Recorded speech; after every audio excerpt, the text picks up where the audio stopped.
Bien, bueno, entonces, vamos a continuar con Reino Monera, que ustedes empezaron la semana pasada con la GICE, alcanzaron a ver un poco la clasificación dentro del Reino Monera, eh, donde dijimos que al Reino Monera pertenecen todo lo que son las bacterias, pero a su vez dentro del Reino Monera había individuos que pertenecían al dominio Arquea y había individuos que pertenecían al dominio Bacteria.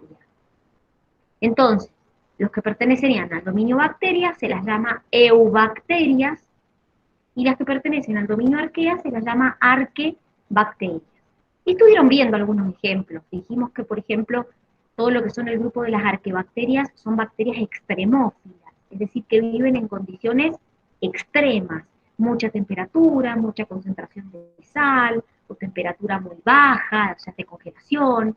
Es decir, básicamente son bacterias que viven en condiciones extremas. En cambio, las eubacterias son bacterias que viven en condiciones más como nosotros, es decir, a temperaturas más normales, es decir, una alta temperatura la elimina, por eso, por ejemplo, las conservas, las latas, se les hace un tratamiento térmico de esterilización, justamente porque son bacterias que en alta temperatura las elimina. Imagínense que si no, ¿para qué le aplicaríamos temperatura si igual no se moriría?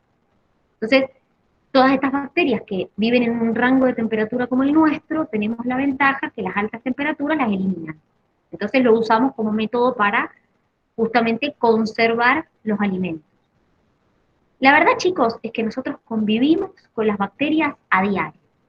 Hay más bacterias que seres humanos. Es decir, todo nuestro cuerpo está lleno de bacterias, la boca nuestra está llena de bacterias, las manos, la vagina de la mujer, el intestino, es decir, convivimos a diario con bacterias, que como me imagino les habrá contado la Gise, en ciertos lugares son beneficiosas. Nosotros tenemos bacterias en la vagina que cumplen un papel fundamental para las mujeres, para mantener nuestro pH vaginal. Tenemos bacterias en el intestino que son fundamentales porque nos permiten, entre otras cosas, por ejemplo, producir una vitamina, que es la vitamina K. También nos intervienen en nuestro proceso de la digestión de los alimentos. Es decir, no todas las bacterias tienen por qué ser patógenas. Hay bacterias que sí lo son y hay bacterias que no. La realidad es que convivimos a diario con bacterias. Ahora con el tema del COVID hay muchas publicidades de desinfectantes y siempre vemos como que uno estornuda y sale todo, las bacterias o la pantalla del celular o no sé, la mesa, las manos. Y la realidad es que esas bacterias es verdad que están ahí, no es un engaño de la publicidad. Lo que pasa es que para la mayoría de las bacterias hemos creado la inmunidad.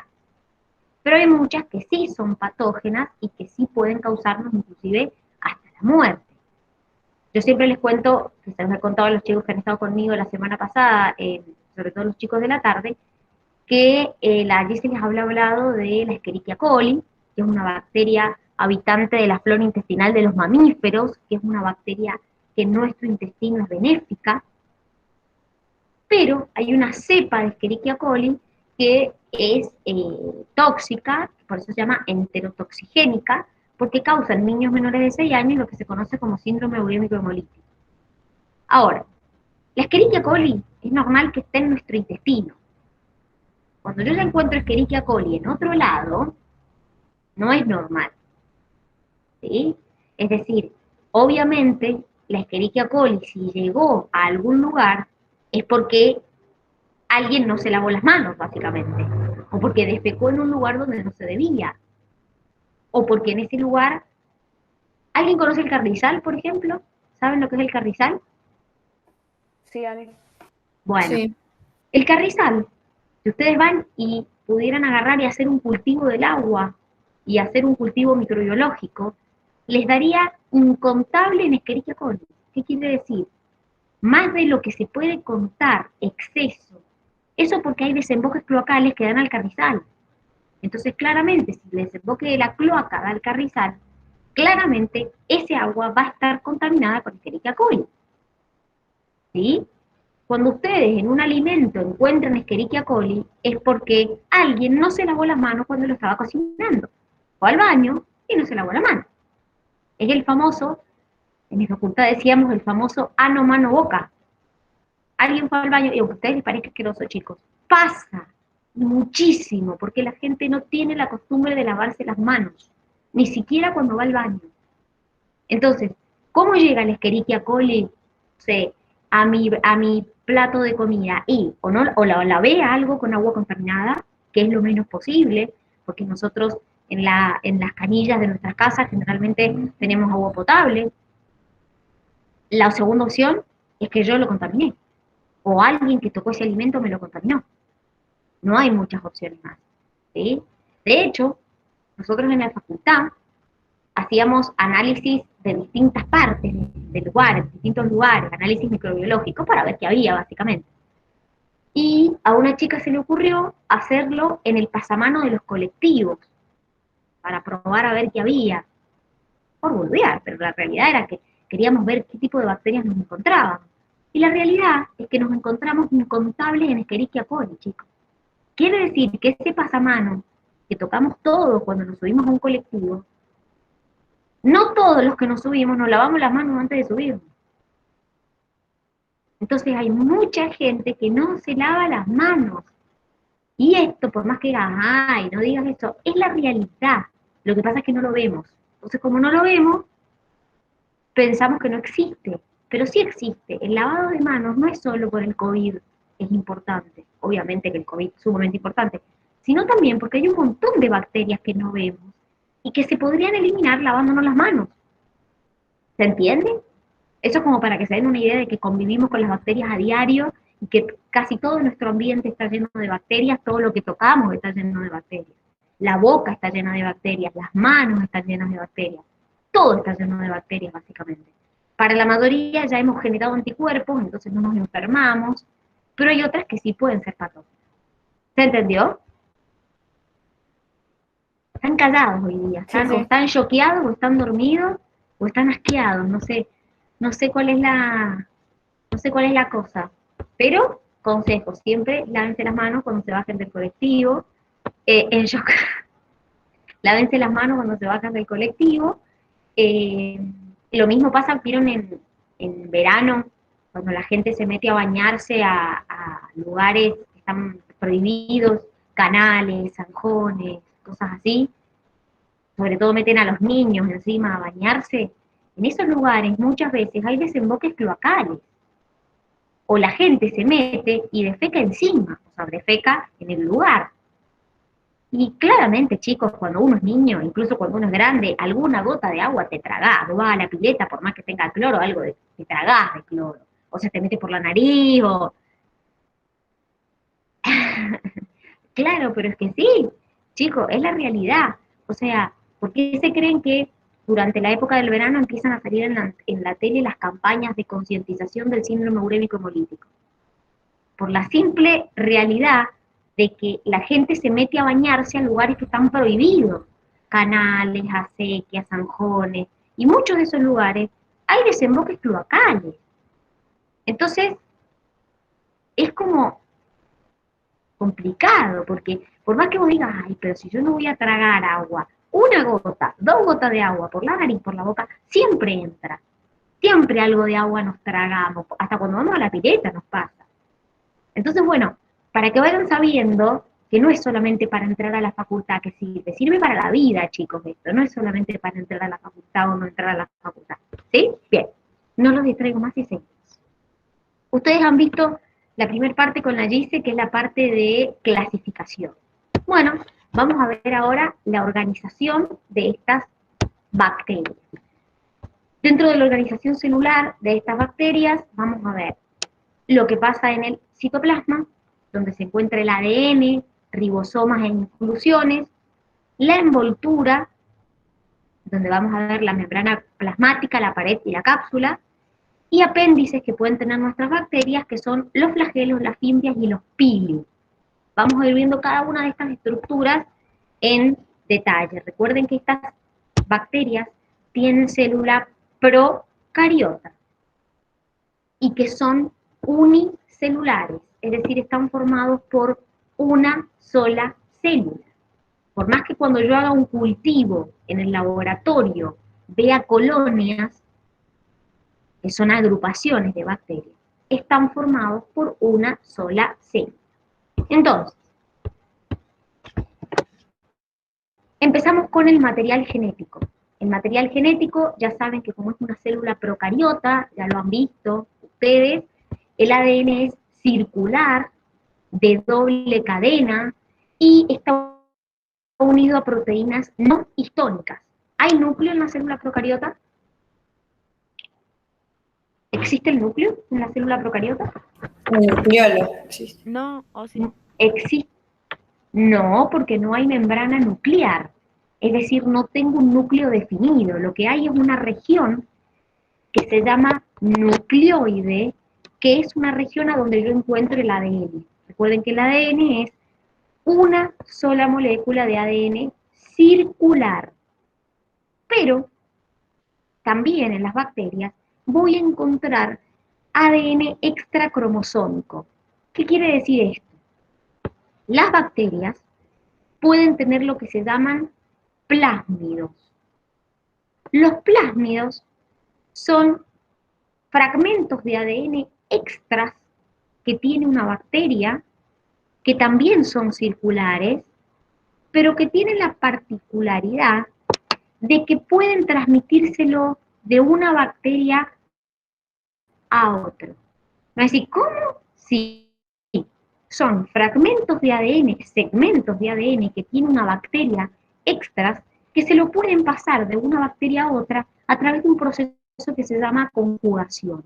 Y de hecho, ese plásmido, por ejemplo, se cree que es el causante de la resistencia de las bacterias. Vieron que ahora se habla mucho, y de hecho lo hemos hablado nosotros también, de la resistencia de las bacterias resistentes a los antibióticos, de las bacterias resistentes a, bueno, se cree que esa resistencia que las bacterias tienen está dada por plásmidos de resistencia, que se pasan unas bacterias con otras en un proceso que se llama conjugación, que ya vamos a ver cómo puedo hacer para pasarle plásmidos a una bacteria que está cercana a mí, ¿sí? Entonces, para que tengan una idea, el plásmido son fragmentos extras de ADN, ¿sí? Que también son circulares y que pueden pasar de una bacteria a la otra en un proceso llamado conjugación.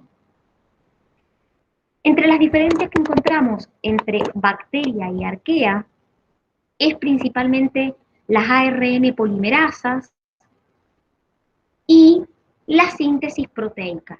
¿Por qué? Porque el primer aminoácido en las bacterias del dominio arquea es la metionina, y en las del dominio bacteria la formilmetionina. ¿Se acuerdan que esto también era una diferencia con nosotros?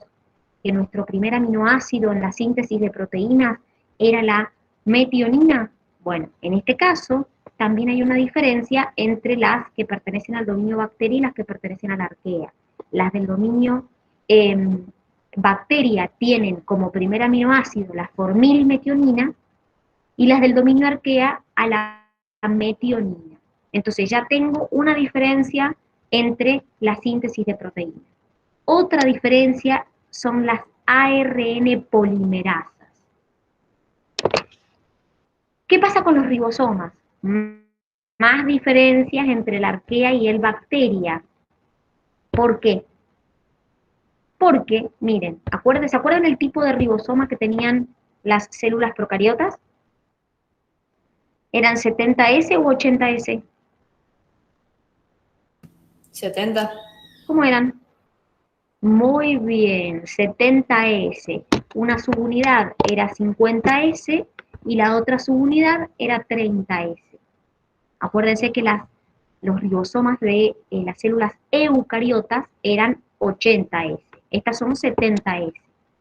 Pero, a su vez, encontramos diferencias entre los ribosomas del dominio bacteria y los ribosomas del dominio arquea.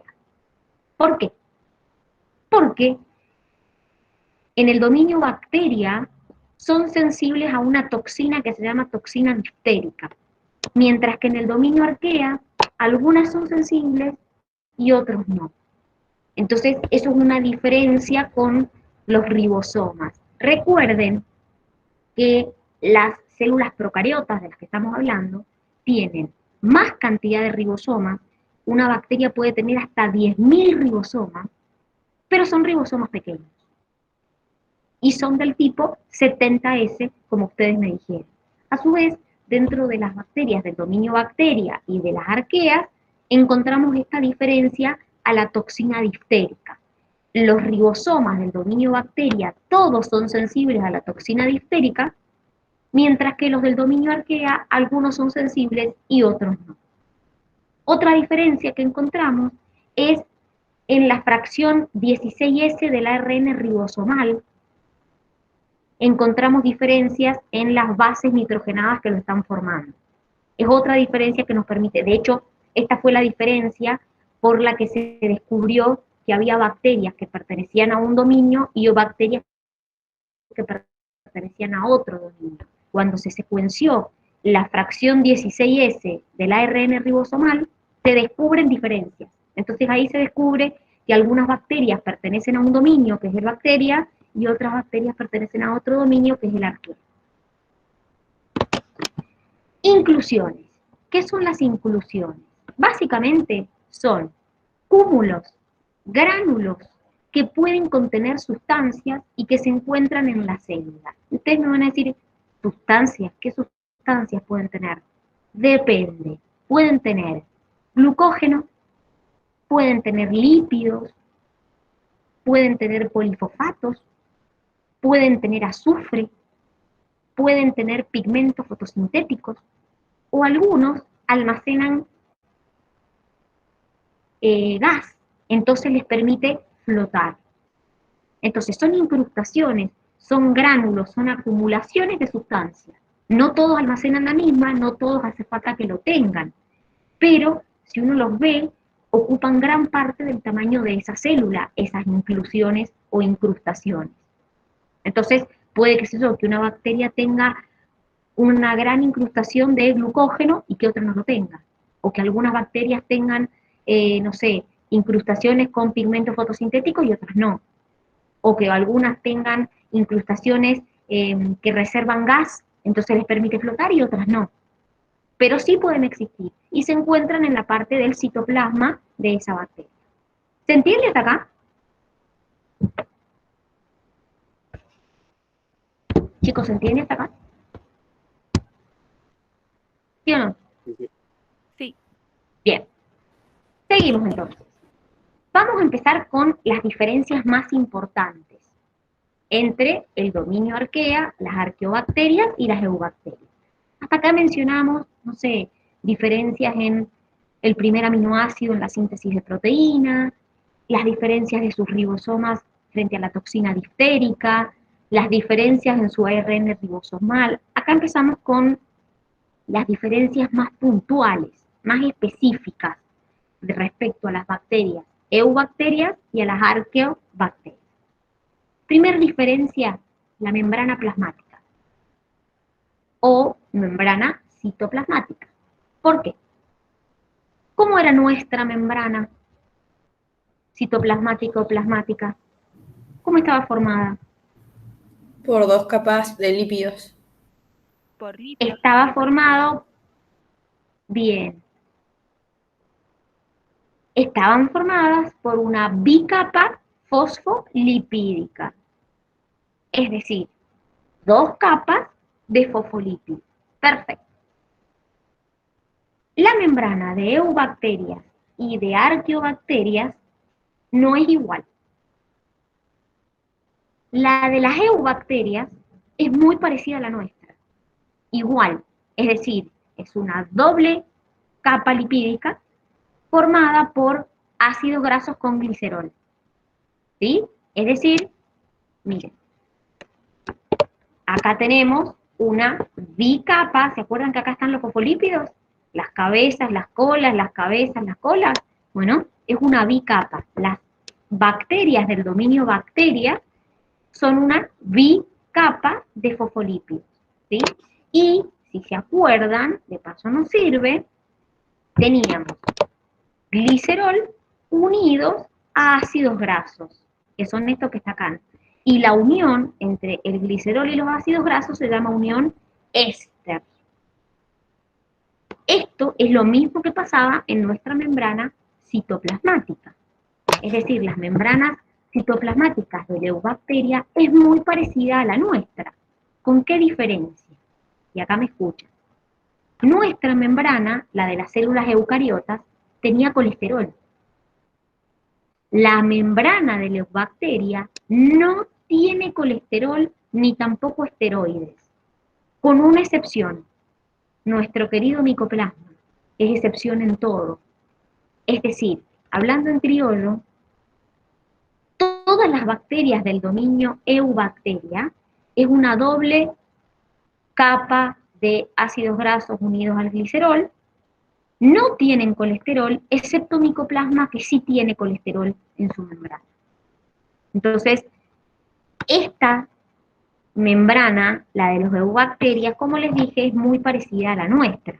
No tiene tanta diferencia, pero sí es una bicapa y está formado por ácidos grasos más glicerol. Entonces la unión se llama éster. ¿Qué pasa? Las arqueobacterias, su membrana no es igual. Las arqueobacterias pueden tener una capa de lípidos simple o doble, no siempre es doble, y está formado por isoprenoides, no son ácidos grasos, unidos al glicerol. Entonces la unión se llama éter. Miren, esto es un isoprenoide. Isoprenoides unidos al glicerol, entonces la unión se llama éter, la otra se llamaba éster.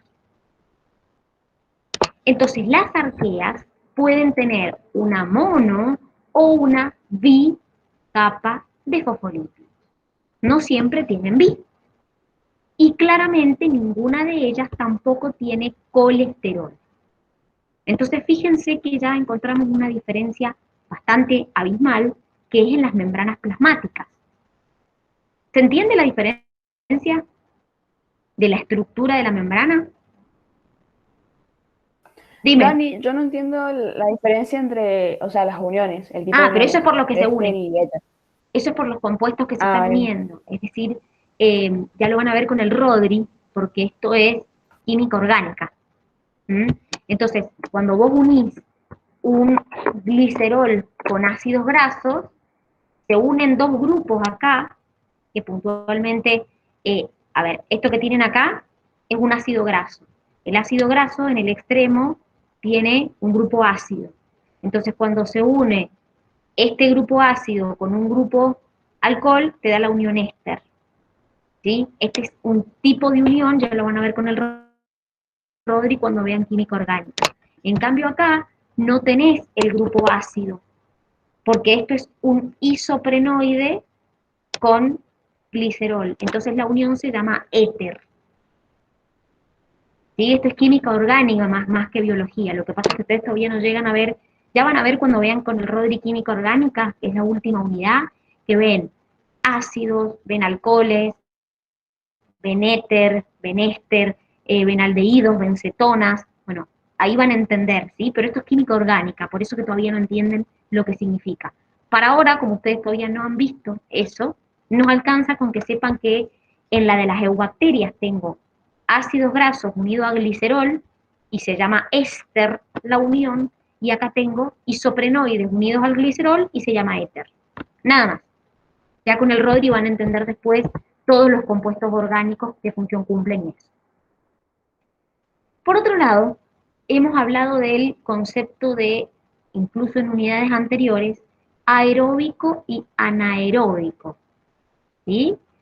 Aeróbicas son aquellas que realizan el proceso de la respiración celular. Anaeróbicas, las que viven en condiciones sin oxígeno. Les hago una consulta. ¿Cómo harán el proceso de respiración? ¿Tendrán una mitocondria para hacerlo? Porque nosotros vimos, por ejemplo, la respiración celular en una célula eucariota y había una mitocondria donde se hacía. ¿Acá cómo lo harán para hacer ese proceso de respiración celular? Por la membrana. Bien, ¿y qué tienen que tener en la membrana?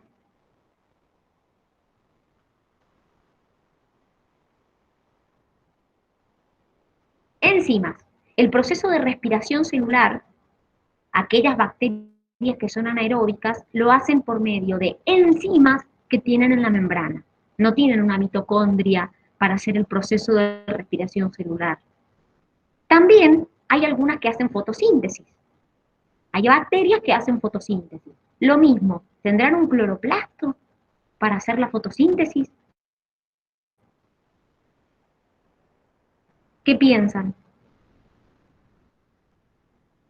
No, Para poder, ¿cómo? que no. ¿Tendrán un cloroplasto? No, porque no tienen organelas. Acuérdense que las células procariotas no tienen organelas. Entonces pasa lo mismo. El proceso de fotosíntesis lo hacen por medio de enzimas que tienen en la membrana plasmática. Pero hay bacterias que hacen fotosíntesis. Por ejemplo, las cianobacterias.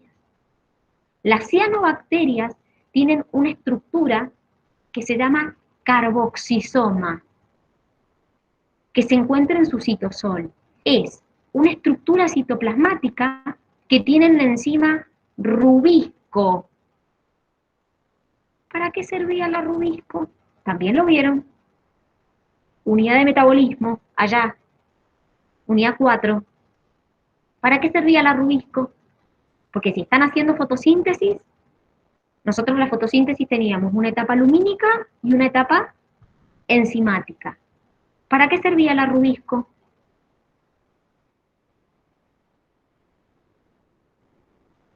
Para fijar el carbono. ¿Se acuerdan cuando vieron el ciclo de Calvin que fijaba en el carbono? Bueno, las cianobacterias, que son bacterias que hacen fotosíntesis, tienen estructuras que se llaman carboxisomas, donde dentro tienen a la rubisco. ¿Para qué? Para poder fijar el carbono y hacer este proceso del ciclo de Calvin. Y además tienen tilacoides en su membrana plasmática, que son como invaginaciones de la membrana que tienen en la estructura para poder hacer la fotosíntesis, la etapa lumínica. Entonces, las bacterias que hacen fotosíntesis no tienen un cloroplasto a donde lo hacen. Tienen en su membrana enzimas para poder hacerlo o carboxisomas que contiene la rubisco para poder fijar el carbono. Aquellas que son aeróbicas y hacen respiración celular, en su membrana tienen enzimas de la respiración celular, no tienen una mitocondria. Porque recuerden que las bacterias no tienen organelas, no tienen complejo de Golgi, no tienen retículo, no tienen mitocondria, no tienen cloroplasto, no tienen lisosomas, no tienen organelas. Entonces, para poder hacer estos procesos, tienen enzimas en la membrana plasmática, que es lo que estamos viendo. ¿Se entendió? ¿Se entendió? Bien. Seguimos. Vamos entonces con la pared. Vimos la membrana, vamos con la pared. La pared celular nos da forma, nos da rigidez y nos contiene a la membrana plasmática. Recuerden que se encuentra por fuera de la membrana plasmática. ¿Todas tienen pared? No. Hay excepciones. ¿Todas las bacterias tienen pared? No. Hay excepciones. Y de hecho, la pared de arqueobacterias no tiene la misma composición que la pared de eubacterias. Así como la membrana no era igual, la pared tampoco. La pared de eubacterias está formado por peptidoglucanos. Es una sustancia que también se llama mureína, porque contiene un ácido que se llama ácido murámico. ¿Qué pasa? Dentro de las eubacterias, micoplasma no tiene pared. El resto de las eubacterias sí lo tienen. En arqueobacterias, la pared está formada por pseudopeptidoglucanos, glucoproteínas o polisacáridos, pero no tienen ácido murámico. Y dentro de arqueobacterias, termoplasma tampoco tiene pared. Es decir, En criollo, chicos, todas las bacterias tienen pared, excepto termoplasma y micoplasma que no lo tienen. Termoplasma pertenece a eubacterias termoplasma pertenece a arqueobacterias y micoplasma a eubacterias. Pero a su vez las paredes en su composición no son iguales. Esta está formada por peptidoglucanos y las arqueobacterias por pseudopeptidoglucanos. Ahora, y escuchen bien lo que les digo acá. Hay una técnica que se llama tinción de Gram, que es una técnica que se usa en estas bacterias, en las de Eubacteria, para clasificar a las bacterias según su pared. Entonces, cuando ustedes ven por ejemplo, ustedes en la última página del cuadernillo tienen un cuadro donde les menciona todas las bacterias que hay. Escherichia coli, bacilo, les dice la forma, y después le dice si es gram positivo o gram negativo. ¿Por qué? Porque esta técnica de la tinción de Gram ha permitido clasificar a las bacterias en gram positivas y gram negativas.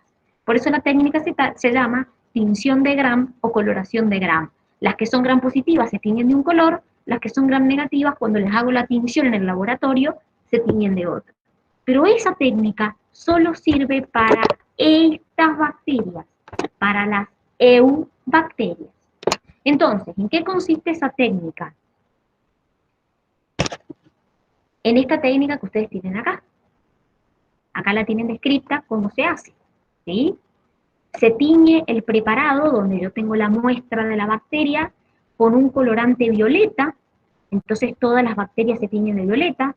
Se lava con alcohol acetona, entonces las bacterias que tienen pared más fina se destiñen, y luego la tiño con otro colorante, que es un colorante rosa o rojo que se llama safranina. Entonces, las que se destiñeron, se tiñen ahora de rosa. ¿Qué permite esta técnica? Las que quedan de color violeta se las llama gram positivas, y las que quedan de color rosado se las llama gram negativas. Por ejemplo, Escherichia coli es una gram negativa. Entonces, acá tienen la técnica, y ustedes me van a decir, perfecto, hice la técnica, pero ¿qué tienen de distinto para teñirse distinto? Bueno, lo que tienen distinto es su pared. Ya dijimos que las eubacterias todas van a tener peptidoglucano. Perfecto. ¿Pero en todas es igual? No.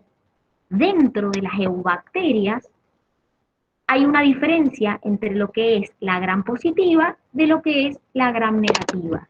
Miren, acá tenemos la diferencia de la pared. Ahora les explico la imagen como para que más o menos la entiendan. Esto que tienen acá es una pared, si ustedes se fijan, bien gruesa. Miren, acá está la membrana celular. Por más afuera está la pared. Fíjense, pared bien gruesa de peptidoglucano. Esta pared que tengo bien gruesa de peptidoglucano no es igual que esta pared que tengo acá. Miren esta pared. Tengo fina capa de peptidoglucano y una nueva membrana, una membrana externa. Y encima tengo lipopolisacáridos que están insertos en la membrana. ¿Qué quiere decir esto? Que si yo comparo la pared de una gram positiva y de una gram negativa, son distintas las paredes. ¿Por qué? Porque esta pared, que es la de la gram positiva, es una pared gruesa de peptidoglucano. En cambio, esta es una pared fina de peptidoglucano, y después tengo esto que es otra membrana externa más. El espacio que existe entre la membrana celular y esta membrana, este espacio se denomina periplasma. Entonces, fíjense, las dos son eubacterias. Una gram positiva, la otra gram negativa. ¿Por qué se tiñeron distinto cuando le hice la tinción de Gram? Justamente por esta composición. Porque esta tiene una gruesa pared de peptidoglucano y esta tiene una finita pared de peptidoglucano y una membrana externa más. Entonces, por eso al teñirlas, se tiñen distintas. Por eso fíjese que acá les hicimos la aclaración de que las bacterias que tienen parema fina se destiñen. Entonces, como se destiñen, cuando yo las tiño con safranina, toman el color de la safranina, que es el color rosado. ¿Se entiende? Entonces, estas toman el color rosado y estas toman el color violeta. Porque la diferencia para clasificar en gram positivas y gram negativas está en la pared celular. Les hago una pregunta. El micoplasma, ¿cómo se teñirá?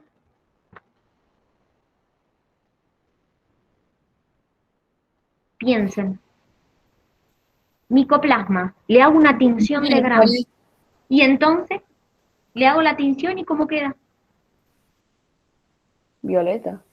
Incolora, porque directamente no tiene pared.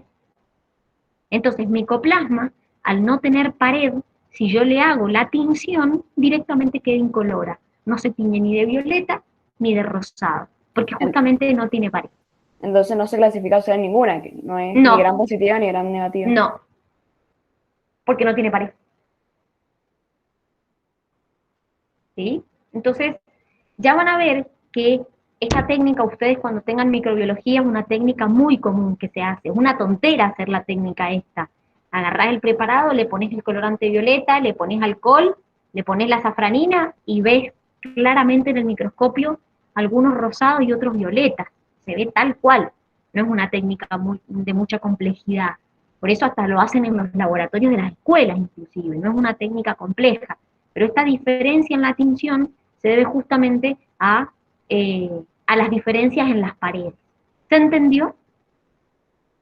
Es una manera más de, esta técnica permitió hacer como subclasificaciones, es decir, bueno, está bien, son todas eubacterias. Bueno, algunas tienen forma de bacilo, otros tienen forma de streptococo, otras tienen forma de coco, perfecto. ¿Qué otro método más fenotípico podemos usar para clasificar? Hagámosle una tinción de gram. Bueno, a ver, ¿es gram positiva o es gram negativa? Entonces, esta técnica también permitió o ayudó en la clasificación de las bacterias. ¿Se entendió? Bien. Vamos entonces con algo más que pueden tener por fuera. Membrana, pared y algo más.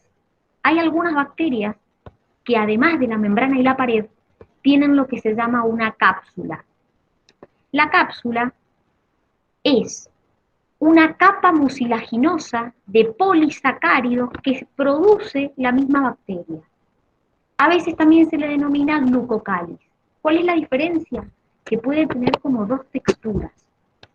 Cuando es gruesa y rígida se le denomina cápsula y cuando es fina y flexible se le denomina capa mucosa. Está por fuera de la pared inclusive. ¿Y para qué sirve? Bueno, primero le permite adherirse a la bacteria, evita la desecación de esa bacteria, pero además aumenta su virulencia. ¿Por qué? Porque al tener esta cápsula por fuera, hasta por fuera de la pared inclusive, hace que sea más resistente a la fagocitosis por nuestro sistema inmune. Es decir, la hace más resistente al ataque de nuestro sistema inmune o del sistema inmune del animal que infecte. Entonces, todas aquellas bacterias que tienen cápsula por fuera de la pared son más resistentes al ataque de nuestro sistema inmune. Entonces, por eso decimos que aumenta su virulencia. ¿Qué otra cosa más puede tener una bacteria? Apéndices. ¿Qué son apéndices? Bueno, dentro de los apéndices tenemos las fimbrias, los flagelos y los pilus o pili, que ahí están los que yo les dije que íbamos a ver en el proceso de conjugación. Vamos a ver primero las diferencias que hay entre los tres y las estructuras que hay entre los tres. Empezamos con el flagelo. ¿El flagelo para qué sirve? ¿Para qué le sirve un Movilidad. Perfecto, para moverse. Los flagelos tienen la función de movilidad. Hay Hay bacterias, y escuchen bien esto, que tienen flagelos solo en un extremo. Entonces se les llama flagelos polares. Pero hay otras bacterias que los tienen distribuidos en toda la superficie de la célula. Entonces se les llama flagelos periféricos. Esperen que ahí está la Carly. Bien. Entonces, los flagelos, que ya me dijeron ustedes que sirven para la movilidad, pueden estar en un extremo o pueden estar ubicados en toda la superficie de esa bacteria. También se las llama cuando están ubicados en toda la superficie períthricos. ¿Cómo es un flagelo? Un flagelo es una estructura proteica desnuda de 20 nanómetros de diámetro, que es larga, que es delgada y que tiene la siguiente estructura. Por más que uno lo vea como un flagelo, no es tan simple. Tiene lo que se llama el cuerpo basal, que es todo esto que tienen acá, el gancho y el filamento. Estas tres partes son las partes que ustedes van a ver formando el flagelo de una bacteria. Esto, el cuerpo basal, se encuentra dentro de la membrana plasmática como encastrado, inserto. ¿Sí? ¿Y cómo está formado ese cuerpo basal? Bueno, está formado por anillos, que acá los ven, M, S, P, L, estos anillos que tienen acá, que están fijos a la membrana y a la pared, y son los que van a rotar y van a servir de motor para impulsar la energía para que este flagelo se mueva. A continuación viene el gancho, que se inserta en este cuerpo basal y que hace de transmisión. Por ahí los que algunos saben de autos van a saber lo que es la transmisión, pero básicamente es lo que permite el pasaje o la transmisión del movimiento desde el cuerpo basal hacia el filamento. El filamento están formados por flagelina, que es una proteína globular, y fíjense que, como dijimos, no están rodeados por ninguna membrana, por eso decimos que son flagelos desnudos. ¿Se acuerdan que cuando vimos el flagelo de la célula eucariota, que era 9 pares de microtúbulos y 2 en el medio, dijimos que estaba cubierto por una membrana plasmática? Bueno, estos flagelos se les llama desnudos porque justamente no están cubiertos por ninguna membrana. Entonces por eso se los llama flagelos desnudos. Entonces, esa estructura que nosotros vimos del flagelo eucariota no es el mismo que este flagelo procariota. Estos están, el filamento, que es la parte esta, está formado por una proteína que se llama flagelina. Fíjense que acá no hay microtúbulos, nada de eso, como vimos en el flagelo de la célula eucariota. Acá encuentro cuerpo basal, gancho y filamento. ¿Para qué sirven los flagelos? Para moverse. ¿Todas las bacterias tienen flagelos? No. Algunas sí, otras no. Las que lo tengan les sirven para moverse. Otra estructura son las fimbrias. ¿Cuál es la diferencia con un flagelo? Son más cortas, pero muchísimo más numerosas. Son muchísimo más cortitas, pero hay muchas más. ¿Y para qué les sirven? ¿Para moverse? No. Les sirven para adherirse a superficies y también para adherirse a otras células. Entonces las fimbrias son mucho más cortas, pero mucho más numerosas que un flagelo, ¿sí? Y no tienen ni gancho ni cuerpo basal. Están solamente compuestos por fimbrilina. No hay ni gancho ni cuerpo basal, es decir, no existe ni esto ni esto. Solamente existe esta parte de acá. Entonces son mucho más cortitas, hay muchísimas más, porque no permiten la movilidad, sino la adherencia a una superficie o a otras células. ¿Quiénes tienen esto? Escherichia coli enterotoxigénica, Neisseria gonorrea, causante de la gonorrea, que es una enfermedad de transmisión sexual, Streptococcus piógenes, son algunas de las bacterias que tienen fimbrias. Y por último tenemos los pili. ¿Qué es esto? Es como una fimbria, pero más larga y menos numerosa. ¿Para qué sirve? Para algo que yo les conté antes.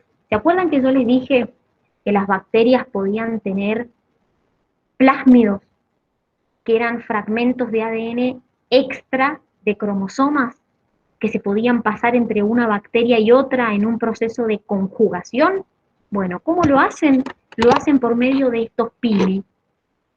Forman este pili, que lo ven acá, y le pasan un plásmido de una bacteria a otra. Es como un pelo largo, diríamos. Es como una fimbria más larga y obviamente menos numerosa que la fimbria. Entonces, la única función que cumplen estos pili es pasar material genético de una bacteria a otra en un proceso que se llama conjugación. ¿Se entendió la diferencia entre un flagelo, una fimbria y un pili? Sí. ¿Alguna duda hasta acá? Dani, ¿qué es lo que incentiva, o sea, no me acuerdo si tú lo dijiste, pero lo que ¿No? incentiva a las bacterias a hacer la conjugación? Lo que pasa es que las bacterias se reproducen por fisión binaria. Entonces, si solamente hicieran fisión binaria, todas las bacterias serían iguales. Porque acuérdate que en la fisión binaria no hay intercambio genético. Es decir, la bacteria se divide en dos y se vuelve a dividir en dos. Es decir, las hijas son copias de la madre. Entonces, si no existiera la conjugación, la transformación, la transducción, que son procesos que ya van a ver más adelante, todas las bacterias serían iguales. Lo que le da esto a la bacteria es variabilidad. Eso es lo que las incentiva. No es que haya lo que las incentive, sino que gracias a estos procesos de conjugación, transformación, transducción, etcétera, las bacterias son distintas, porque si no todas las bacterias serían iguales. Porque como vienen de una fisión binaria, que no es una reproducción sexual donde hay intercambio genético, estos procesos son los que a las bacterias les dan variabilidad. Ya los van a ver más adelante, Emi. Vamos a ver cuando estemos por terminar la unidad, creo que mañana o el jueves, van a ver bien la conjugación, la transformación, la transducción, qué son, y son todos mecanismos para que haya variabilidad dentro de las bacterias, porque si no todas las bacterias serían iguales. Bien, vamos con otro proceso, la formación de endoporas. ¿Qué es esto? Las bacterias, cuando se encuentran bajo condiciones ambientales desfavorables, algunas, y anótenlo grande así, algunas pueden formar esporas. El proceso se llama esporulación.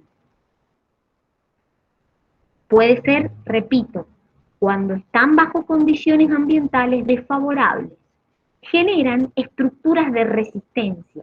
Por ejemplo, el grupo de los Bacillus clostridium, por eso acá tienen los ejemplos, por ejemplo, el Clostridium botulinum, causante del botulismo, el Clostridium perfringen, causante de la gangrena, el Clostridium tetani, causante del tétano, el Bacillus, causante del carbunco o anthrax, son el grupo de bacterias que esporulan. ¿Qué quiere decir? Que cuando estén bajo condiciones desfavorables, van a producir endosporas. Entonces, ¿qué le permite a esto a una bacteria? ¿Para qué lo hace? Incrementar su capacidad de supervivencia, porque como se vienen condiciones desfavorables, como puede ser la carencia de un nutriente, bueno, entonces estas bacterias lo que van a hacer es buscar algún mecanismo para sobrevivir. ¿Cómo es una espora, una endospora? Tiene un exosporio, que es la capa más externa, un córtex o corteza de peptidoglucano, una pared y una membrana plasmática, y el centro de la endospora es la clave. ¿Por qué? Porque en el centro de la endospora yo tengo ADN deshidratado con un gel que se llama ácido dipicolínico. Ese ácido dipicolínico con calcio que está en el centro de la espora es lo que le da justamente a mi espora la resistencia al calor y lo protege de la radiación UV. Ustedes me van a decir, ¿resistencia al calor? Sí. las esporas resisten el calor. Esto es lo que pasa, por ejemplo, con el botulismo. El botulismo, el Clostridium, la bacteria, produce estas esporas, y las esporas son las que liberan la toxina botulínica, que es la que te genera el botulismo que te puede matar. Por más que yo caliente, si ya se generó la espora, no la voy a matar, porque las esporas son resistentes al calor y resistentes a la radiación UV. Entonces, por más que yo agarre y esterilice, no la voy a matar. Lo que yo tengo que hacer es evitar que genere la espora, porque una vez que la generó, ya está. Entonces, ¿cómo hace para generar una espora? Miren, acá está la espora. Acá adentro tiene el ácido dipicolínico con calcio, con el ADN. ¿Cómo hace para generar una espora o una bacteria? Bueno, los cromosomas se condensan dentro de la célula, comienza a formarse un septo membranoso, comienza a formarse la espora y la célula engloba a la espora. ¿Sí? Fíjense, la rodea a la espora empieza a madurar. Acá está, fíjense cómo la rodeó a la espora. Después la espora madura, acá está la espora madura, y cuando madura expulsa agua. Entonces, se forma esa cubierta de la espora, me rompe la célula y me expulsa la espora. Una vez que me expulsa la espora, esa espora queda ahí en estado de latencia y cuando se encuentra bajo condiciones favorables, puede germinar. Entonces, por ejemplo, en el Clostridium botulinum, esta espora es la que genera la toxina botulínica, que es la que te mata. Entonces, esto lo hace la bacteria, ¿para qué? Lo hace para aumentar su supervivencia. Por ejemplo, cuando se encuentra que hay alguna condición desfavorable, como algún déficit de algún nutriente, bueno, pasa esto. Algunas bacterias, no todas, sobre todo el grupo Bacillus clostridium, hacen este proceso de esporulación y forman endosporas. ¿Por qué se llaman endosporas? Porque se forman dentro de la bacteria y después la liberan. ¿Se entiende? Entonces, por más que yo a esta espora le aplique calor, no la voy a matar. Una vez que yo tengo, por ejemplo, una conserva contaminada con la espora, por más que le aplique calor, la espora me mira como diciéndome no me interesa. Entonces, lo que yo tengo que evitar es que la bacteria genere la espora. Eso es lo que tengo que evitar. ¿Cómo hago? Matando la bacteria. Por eso es que las conservas se esterilizan, porque justamente lo que evito es que la bacteria llegue a esporular, porque una vez que esporuló, chao, ya no hay nada que hacer, tengo que tirar todo, no hay mecanismo que la pueda eliminar a la espora. ¿Se entiende? ¿Alguna duda hasta acá que me quieran preguntar? ¿Algo que no se haya entendido? Repito, no todas las bacterias esporulan. No todas las bacterias van a generar endosporas. Sobre todo el grupo Bacillus clostridium son los que esporulan. El problema es que una vez que esporularon, yo a esa espora ya no la puedo eliminar. No la puedo matar. Porque es resistente a la temperatura, es resistente a la radiación. Entonces lo que yo tengo que evitar es que directamente genere la espora. Eso es lo que tengo que evitar.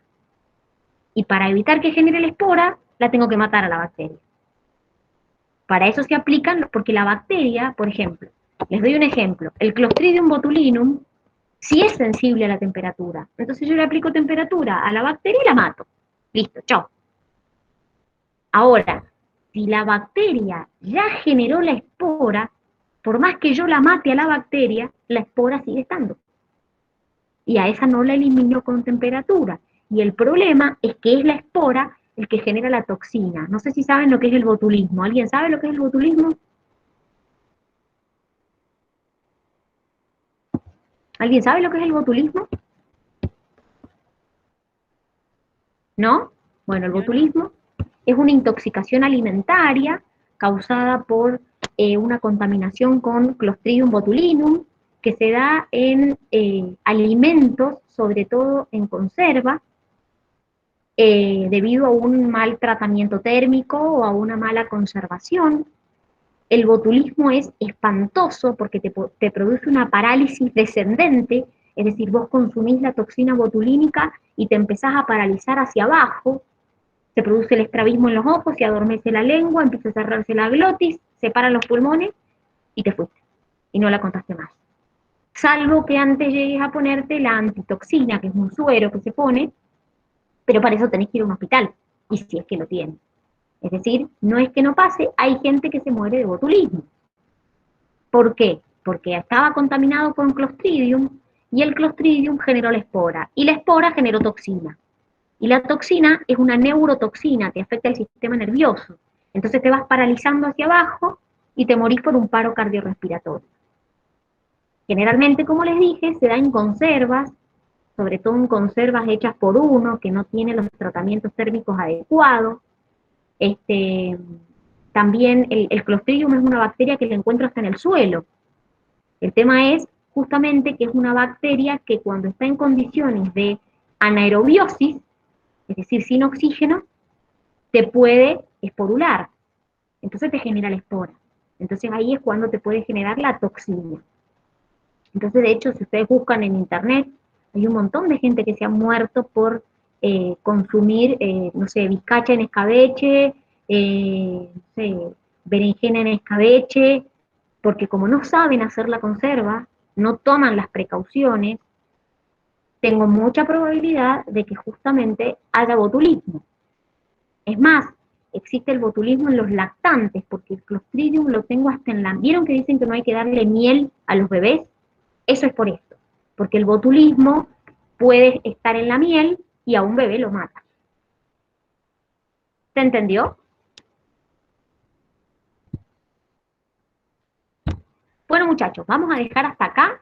Mañana vamos a seguir con Monera. Espero que mañana estemos más despiertos, que mañana estemos con todas las pilas para seguir con Reino Monera. Los dejo, que tengan recreo y nos vemos mañana. Que tengan un hermoso día. Chau, chau. Nos vemos. Dani, nos vemos. Chau, chau. Hasta mañana, nos vemos. Chau, chau.